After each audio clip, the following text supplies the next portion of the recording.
Қайырлы күн. Бүгін біз соттылықтың болуы және болмауы туралы анықтама алатын боламыз. Ол үшін егов порталына кіреміз. Басты беттегі жұмыспен орналастыру және жұмыспен қамту бөліміне кіреміз. Осы жерде соттылықтың болуы не болмауы туралы анықтама алу батырмасын басамыз. Онлайн сұрау батырмасын басамыз.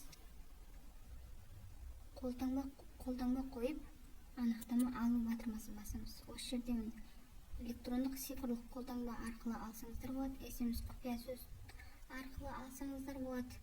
Біз енді цифр ключпен алатын боламыз.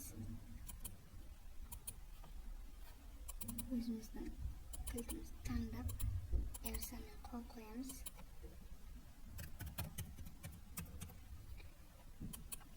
Подписать етеміз. Міне осылай шығады сіздерде. Мәртебені жаңарту деген басамыз.